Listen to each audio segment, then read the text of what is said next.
We start with those 30 toes bar, then a 2-lap circuit around the Alliant Energy Center. And right now you just need to wrap your grips around the rig and just do 30 toes a bar. Now that might be insultingly casual to the average viewer or average CrossFitter, but 30 toes a bar is just a chump change buy-in for these athletes, and you don't need to try to separate yourself from anybody. It's going to be what, 5 seconds, 10 seconds max, and the effort that you did to try to get that is not worth it. It's going to come down to the run. So the toes to bar is an opportunity to stay relaxed, maybe calm your mind a little bit, and just get prepared of how hard you're going to have to work. Noah Olson is the first man done. Justin Medeiros is right behind him. Cole Sager is up there as well. There goes Chandler Smith. That's just about every man done. Now all of them done with that first set of 30 toes bar, and now the 2-lap circuit for 1.5 miles of total distance around the Alliant Energy Center. And now the event begins. 1.5 miles on the course. It's going to get hot. Right, we said there's no cloud cover. It's not necessarily hot temperature-wise, but just being in open sun with not a lot of airflow, it gets tough. And managing the first 1.5 miles is key. We actually saw that. Not necessarily bite Sam Briggs on the women's side, but she fell off the pace towards the end because she had a pretty strong pace on that first 1.5 miles on the women's event 10. So Uldis Upenieks and Jay Crouch were the 2 men out front. Upenieks in the front there, and Jay Crouch right behind him. Then Baden Brown in the black, followed by Justin Medeiros and Jason Smith in the green shorts. Now we're talking podium contention. Who's going to be wearing the leader jersey later in the day? Fikowski sitting in second, just 24 points back of Justin Medeiros. And we said before is that that's the difference between first and fifth in this 30 scoring system, and it's going to change again after this. And you can't just say, oh, Fikowski's done well because he's had success on the trail runs in Aromas and he's pretty an endurance-based athlete, because Justin Medeiros went toe-to-toe with the greatest crosser that ever graced the competition floor with Matt Fraser in the hills in Aromas last year. Justin Medeiros is in 4th on this run as far as order is concerned, and Mike Arsenault is with his coach, Adam Neifer. Thank you very much, Sean. Yes, Adam Neifer, Justin Medeiros' coach, and also 2-time podium for the team competition at the CrossFit Games. Adam, fantastic performance by Justin so far. Obviously, no event wins, but a very consistent performance thus far. What have you seen from him that lines up that he could continue to have the leader's jersey on when we're all said and done here? I mean, you hit it. Consistency for sure, but I mean, he's hungry, man. He's hungry. He's out here having the time of his life, and he's competing hard every single event. He wants to just like get every point he possibly can. He made it to the podium last year in the 2020 CrossFit Games. A little bit different situation, competing on the ranch in front of no one. Here we are in front of thousands of fans in Madison. How did you prepare him mentally to deal with all the extra pressure? I mean, like, the extra pressure is what he puts on himself, you know, so this just helps, man. I mean, look around, it's amazing to be here in Madison. Yeah, last year was his rookie year, but this being his first time here, we didn't do any special preparation for that because it just adds to the environment, it adds to his performance. We had a very long day yesterday, so how do you get him through such a long day like that to still be fresh, or as fresh as he can be for the final 2 days of competition in terms of rest and recovery? I mean, these guys, they train all year for this moment, so, you know, the recovery, the nutrition, all those pieces are in place. He feels good, and just mentally, like I said, he's humble, but he's hungry to just compete. Thanks, Adam. I'll let you get back watching. Thank you. Sean? Thanks, Mike. Uldis Upenieks is out front of this first lap. Baden Brown right behind him. Now remember, they do have to return to their lanes. Trying to find Uldis Upenieks' lane. He is in lane 2, so he is at the far end of the field. He has one of the farthest distance to go in order to get back to his lane. He and Brown starting to separate themselves a little bit as the pack is starting to spread out. Justin Medeiros is in the red shorts. He's behind Jason Smith. Chandler Smith is in that group behind the leaders as well. Smith, although he is inside the top 20 right now, he's 17th. He still has a little work to do in order to make sure that he is good to go for the rest of the weekend. Yeah, a lot can happen in an event like this because you could be the best runner in the world, and if you bonk on the first 1.5 miles, drop yourself 20 spots, lose 60 points, you're out.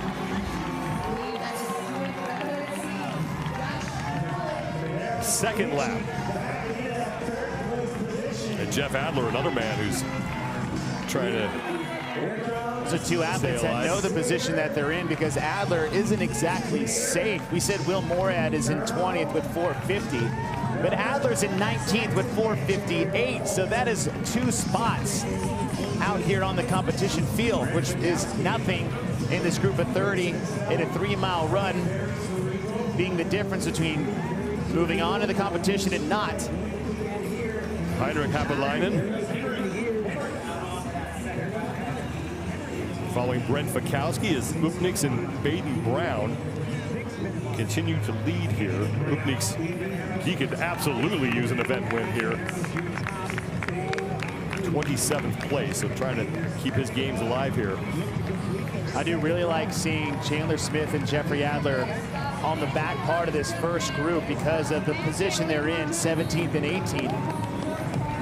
When you think about, Chandler's a grunt work athlete. He could dig through this, but Adler, not as much. Adler is in more danger of getting out just based off this event. You saw Scott Panchik. He's been dealing with that knee issue.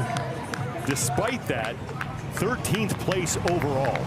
I mean, what more can you say about the resiliency of Scott Panchik? We've seen it over the years multiple times. He's competed fresh, he's competed injured. But the most important thing, he's competed with these athletes and has never made an excuse once for anything that he's been dealing with. And the guy still makes his way up into the top 10 every time he competes as an individual.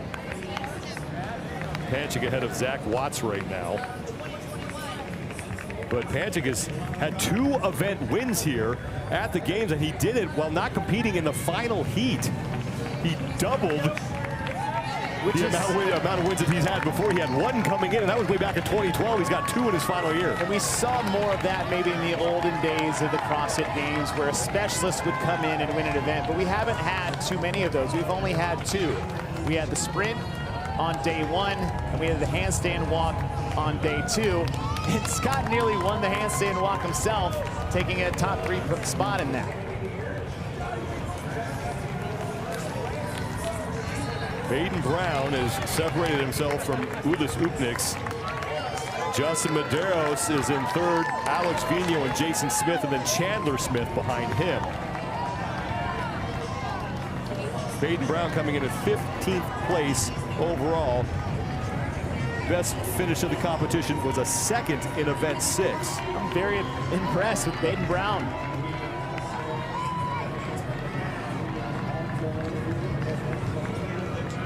Brown will be the first man back into the North Park, and he will start his 2nd set of 30 toes to bar. Somebody I haven't mentioned very much is Brent Fikowski. Both he and Velner are back in the middle of the pack. See Jeff Adler in the back there in the gray. You mentioned he's in 19th place, only 8 points ahead of Will Morad. So Adler needs to stay towards the front in this event. Now Adler got crushed on the hill sprint in Aromas last year, and that almost derailed the rest of his weekend because he's been the strong guy. And if you're the strong guy, and I mean if you are the strong guy, you have a much more, I would say, open door to really train your weaknesses more, because you have so much strength that you can kind of sacrifice to get better at things like endurance training and gymnastics. Baden Brown took some chalk with him. He's already getting his hands ready.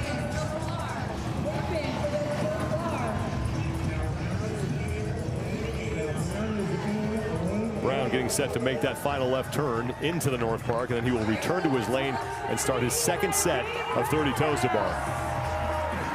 Brown is in lane 8, so he's at the far end of the field. Here comes Ulis Upniks, who is working out of lane 2, so he has farther to go than Baden Brown does.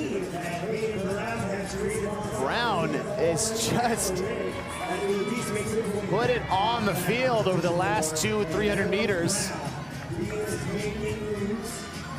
Here comes Ulis Upniks.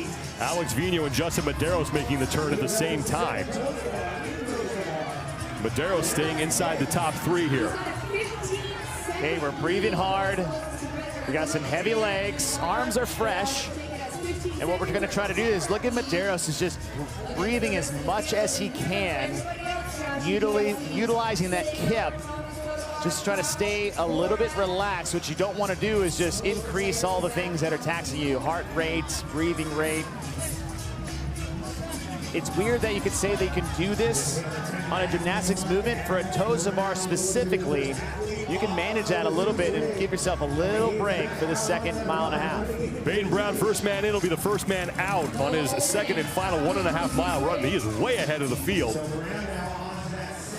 Justin Medeiros is now done, and he is in second place. And well ahead of both Brent Fikowski and Pat Velder as Medeiros looks to widen his lead after 10 events. Alex Vino on his second 1.5 mile run.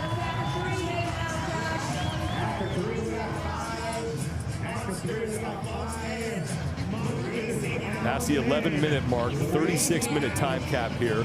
Ulis Upniks is in front of Medeiros, but Medeiros did get off the toes to bar sooner than Upniks, and Medeiros in the middle of the field. He has a shorter distance to travel when they get back into the North Park. Alex Vino, Jason Smith, Jay Crouch behind him.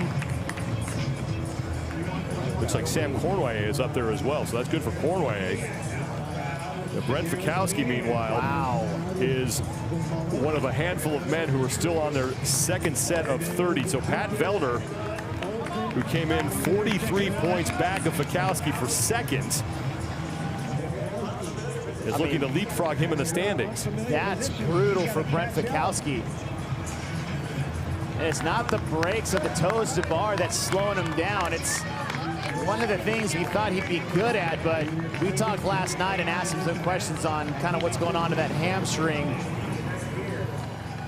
You know, he put on a good face and said he was fine, but he's not fine.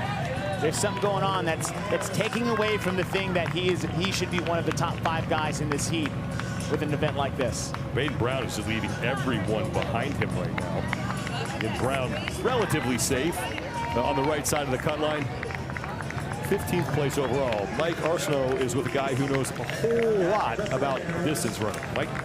Thank you, Sean. So, Chris, we saw on the first lap, the first round there on the run, these athletes were the elite athletes, sub 6-minute mile pace. Your passion for aerobic capacity is so infectious. You love this event. Why was this such a stroke of genius for it to be included this year? Yeah, this workout's incredible. It's the combination and the rep schemes. The fact is these going to these toes to bar, it's going to tax the hip flexors. And running is all about your hip flexor capacity. This thing, with 30 reps, they have to go unbroken. If they programmed 50, they would have broken it up and it would have created a completely different stimulus. These toes to bar make that run tough. We were talking about stride length, and you mentioned coming off the toes to bar, all of these athletes will have to adjust their stride length for at least a little bit till they get back outside the Coliseum. Why is that?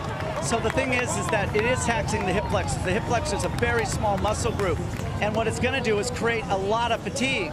And what they're going to have to do is, after they get off the toes to bar, allow that fatigue to go away. So when they do that, you'll see a very short stride length. But as they get recovered, it's going to open up into their natural stride. The people that have been doing a lot of core hip flexor work will have an advantage over the runners. We're seeing 3-mile run here, 5 total kilometers, but you said of the 4 laps, round 3 is going to be the hardest. Why? So the thing about it is in every workout there is a sticking point, and what we want to do is think of this as 4 laps. And in any workout, for example, doing 4 laps around the track, which lap would be the part where you doubt yourself, where you want to quit, where you want to slow down? That's what's going to happen here in lap 3. That is where it's going to make or break you. We're seeing athletes on the bubble. We have a cut after this event. So your advice to the athletes on the bubble, should they try and stay ahead of the people just ahead of them throughout the entirety of the race, or make the move on lap 3 or 4? Listen, if you're on the bubble, you got to take risk. You have to take risk. This is no time to play it safe. And so what you're going to look for is any opportunity to take advantage of a competitor to move ahead. If you don't do that, you might as well pack your bags. Thanks, Chris. Really appreciate it. Sean, back to you.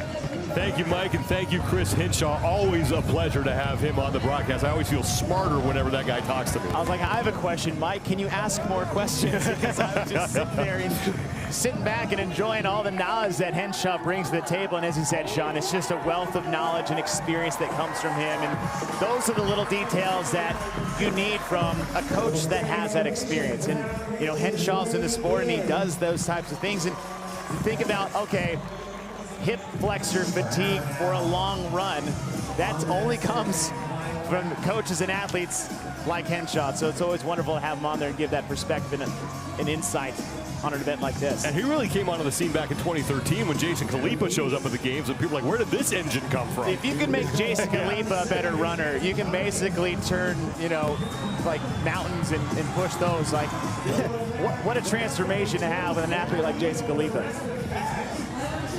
Justin Medeiros starting his second lap, and there is Will Morad towards the front as he was in 20th place overall. Cole Sager, he's towards the front. That's great for Cole. As again, Sager came in 22nd place overall. He was 17 points back of Will Morad, but he is ahead of Sam Corway, I believe.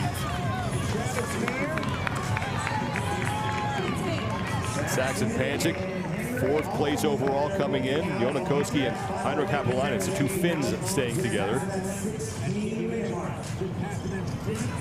Baden Brown continues to increase his lead. This is his final lap.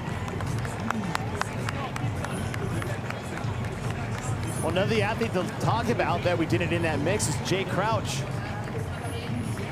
Jay Crouch is sitting in 23rd, 20 points out of Will Morad, and he's in that grouping with Sager, Cornier, Morad, Adler.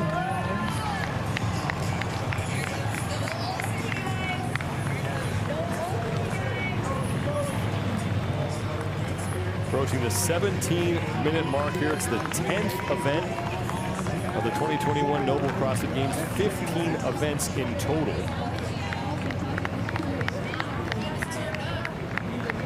Lazar Jukic trying to stay out front here, but Baden Brown is just leading everybody as he has been your leader from the word go. Now Brent Fikowski is just starting his second lap. Yeah, that's not right. Physically, he's just not right. There's something going on. And it's tough because when you have an event that has 5 kilometers of running in it to be a weapon that he needs to get himself closer to Medeiros. And that face says it all because he's keeping a good face in front of the crowd, but now that we're behind the bleachers, it's starting to get real. Let's go down to Mike Arsenault for more on Brent Fikowski. Thanks, Sean. Well, when I interviewed Brent Fikowski last night, I talked to him about how his left leg was taped up. He said he was fine. However, throughout the weekend, I've seen him having meetings with the head of the medical staff on 3 separate occasions. No confirmation on exactly what the issue is. He wouldn't divulge the true nature of how he's feeling, but evidently something is not right with Brent Fikowski here on event number 1 of a very busy weekend. A lot of tape on that left leg of Brent Fikowski. And Baden Brown taking a look over his left shoulder to see where everybody is right now. There's no one within sight of Baden Brown. I was trying to look, it's like, do you have like an Ironman triathlon background that we don't know of? And it's not. He did rugby league back in Australia, which now that requires a lot of anaerobic endurance and training, but still, I mean, I cannot imagine Baden Brown is coming out there and running away with this one. And with this being the only heat, he's giving himself a little breathing room when he gets to those toes tomorrow. Oh, there's no pressure because that's the nice part about looking around and being in one heat, as you said, Sean, is that you just need to beat everybody by, look, we said inch or a mile, right? It doesn't matter. It's 100 points is 100 points. The next athlete I'm curious about is like, look, Fikowski's out of the mix. Patrick Vellner is about mid-pack. We haven't said anything about Panchik, but Alex Vigneault looks like he's about 4th or 5th ahead of these athletes.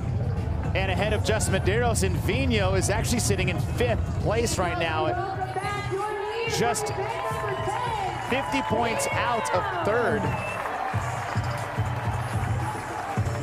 3rd place occupied by Vellner. But if he can get 10 spots on him, it's 42 points you make up in one heat. Baden Brown back to the pull-up bar. You saw him look over his shoulder to see where his competition is. Lazar Jukic has now moved into 2nd place. Uldis Upniks will be the 3rd man to the pull-up bar. Now Brown, as much of a distance that he had on the field, he only has a 2-rep edge on Jukic. It is close between Brown and Jukic. Justin Medeiros is back. Cole Sager will be the 4th man onto the toes bar, so the comeback kid is doing it again. Brown and Jukic are rep for rep on the toes bar. Brown is through 20, Jukic is through 20 as well. 10 to go for both of them.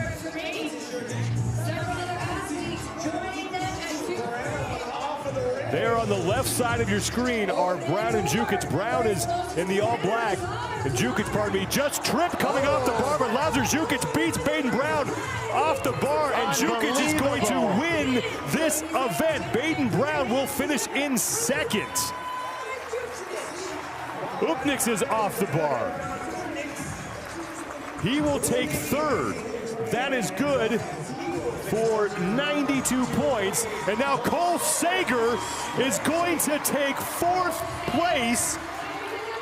Will Morad will take 5th. And now Justin Medeiros will come in 6th. And how about Jason Hopper, who is off the bar? That's Jason Hopper trying to stay alive as well. Jeff Adler at the far end of the field is trying to sprint across the finish line. He will get there. Alex Vino is now in. Vellner coming across. Jay Crouch is in. Heinrich Happalainen, Travis Mayer, and Bjorgvin Carl Gudmundsson. Now Jonakoski is off. Sam Cornwallier. Jason Smith working his way to the finish line. We said a lot of names in the 19 through 23 positions. We have yet to say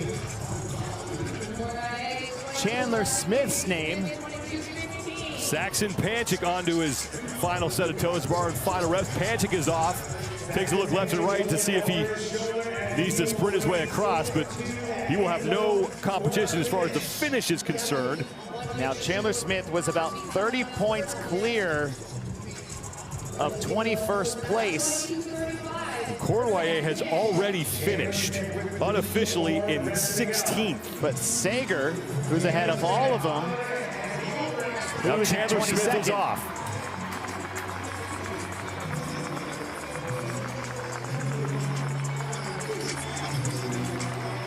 Lukas Jukic is coming across the finish line. Chandler looking about 19th place. That's 34 points. Tim Paulson and Andre Uday will be the next 2 men to finish. Alexander Caron and Brandon Luckett off as well. And there is Brent Fikowski, who came in 2nd place overall, and he's going to fall down the overall standings. Noah Olson is off the bar. Caron's going to take 23rd. Luckett gets 24th, so Noah Olson will take 25th. Wow. There goes Noah Olson across that finishing line. So 34 points for Chandler Smith, who is in 17th place overall. Now Fikowski's not in danger of getting cut. He has 8 reps to go here. But he's in danger of getting himself out of reach of the podium, possibly for the rest of the weekend. Now we still have a lot more events to go, but still, the compounding damage that this event could do on him.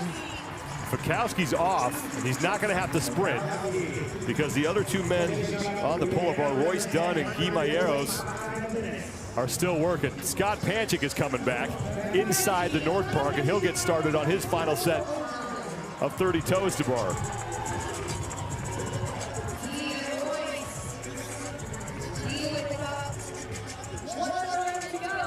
Medeiros is off, and he'll have a leisurely jog down the field as Royce Dunn is still working on his toes to bar. Medeiros is going to wrap up a 27th place finish in this event. Now Royce Dunn is finished. And Royce Dunn will work his way to the finish line. So Sean, it's going to be very close for Chandler Smith. Just crunching some numbers, and Sager coming in at 22nd place. There's a 46-point difference between him and Chandler Smith. Depending who got in between some of these guys, Chandler Smith just gave up 54 points to Cole Sager. Now we'll have to see where Adler, Cornier, and Crouch fell. I think Jason Hopper did enough because he looks like he got maybe a 7th place finish in this, so Hopper should be safe. And Scott Panchik is done.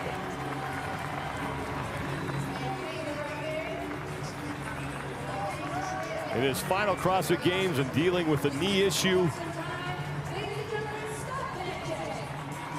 And he will close out that event. And Panchik still has a chance of staying inside the top 20. He does. Coming in 13th place, he was got 80 points clear. Zach Watts will be the last man across the finish line.